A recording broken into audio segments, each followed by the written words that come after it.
All right, Coach Duke, how was the weekend? We struggled.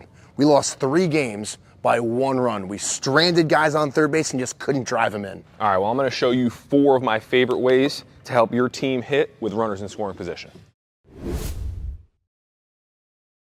So situation number 1 was infield's back, runners on third base, and we're just swinging too hard. No game plan. What should we do? I would start off with this. Try the short bat first. If on second short bat, I think we want to use a short bat because it's going to force your players, especially in practice, to focus a little bit harder. The bat's not as long. We can't take big, long, aggressive swings because that thing's only 30 inches compared to 33 inches. So it's going to focus on barrel control, quality contact, and you're going to really have to stay inside the ball and drive that ball right back up through the middle of the field. It's a lot more challenging to use the short bat, but I think it adds that next level of focus for your players during batting practice. You can use this thing off the tee. You can do it on front toss. You can do it on side toss. And it's going to force your players to track this pitch all the way in. And especially with the infield being back, any hard ground ball in the middle of the field is going to score a run. You know, I think that's an awesome point because sometimes when I was hitting, it was like, okay, with nobody on base, with a runner on third base and no strikes, I'm looking to drive something to right field for a double. But once I had 1 strike, different game plan. Now that simple ground ball, and I think this is a great drill for it because it really forces me to, okay, shorten up, hit that ground ball, drive that run in. Especially if you're stranding runners at third, we're not trying to drive anything. We're trying to produce some runs, stop leaving that runner on third base, and when I look out and the middle infield's back, hard ground ball in the middle of the field, that's an RBI.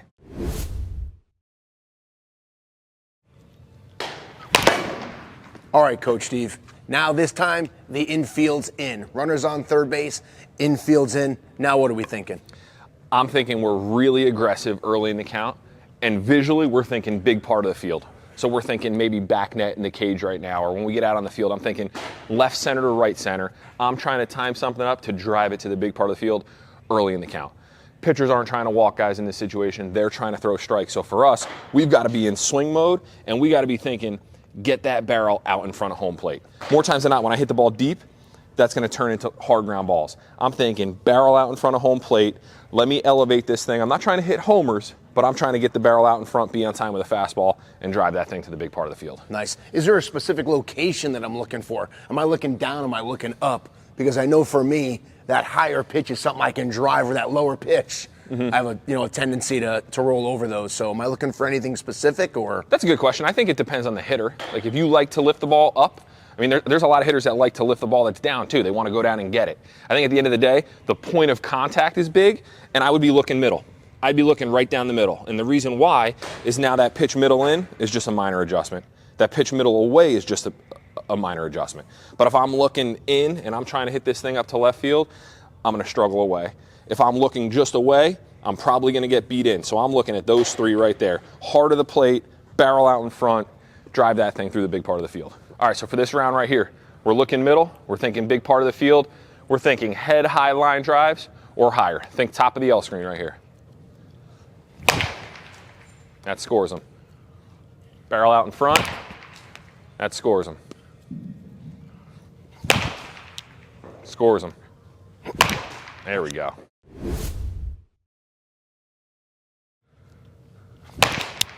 Okay, now we had another situation. A lot of times guys would get 2 strikes and they would take strike 3. They said they got so nervous when there was a runner on third, when they had 2 strikes, they didn't know what to do and they were kind of freezing. Do you have any advice for those players? 100%. I think the key first is we want to be aggressive early in the count. We want to be ready to hit early. And then next, my team struggled with this for years. I would say be more competitive and tough with 2 strikes. Kids get nervous and they start to chase because it's like, okay, just don't strike out, or be defensive, or protect. Like, I like to have the mindset of I'm going to flip the switch in my brain of I'm going to be tougher. What can I do to see one more pitch, right? Because more times than not, runner on third base, less than 2 outs, if I put a ball in play, he's going to score.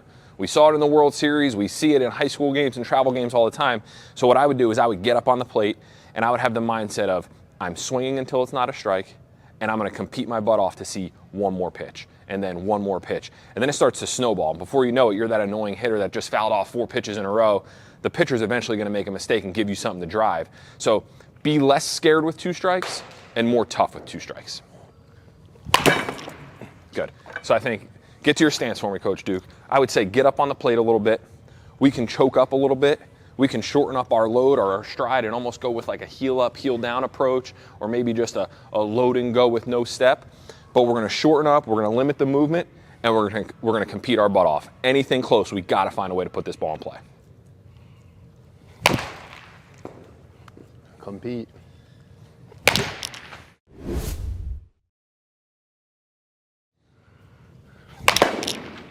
All right, Coach Steve, what's something that we can do with our team to make a fun competition to put the pressure on the guys with a runner on third base? I love it. Let's do our sacrifice fly challenge. So basically, whether we're in the cage or we're on the field, our target goal is going to be hitting a sacrifice fly to the big part of the field. So you're going to be in here for as many swings as you want until you fail. All right, so keep the ball off the ground, big part of the field, and we got to make sure we hit this thing deep enough that that's going to count as a sacrifice fly. Oh, that'll get him in. There's one. Oh, that'll get him in. There's two. Oh, that doesn't. So Coach Duke's record was 2. So that's our sacrifice fly challenge. That's a great way to get your players to compete and get used to the pressure of hitting with runners in scoring position.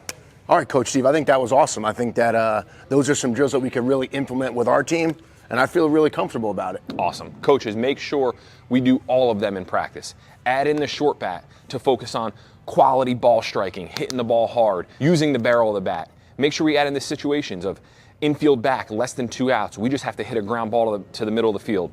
Add in infield in, where your players have to get used to elevating the ball and driving it to the big part of the field. And we always love finishing with a competition. Add in the sacrifice fly challenge. But all 4 of those are going to help prepare your team to hit with runners in scoring position and the pressures that come with it. For more videos like this on ways that you can help your team with their hitting, click the video on the screen.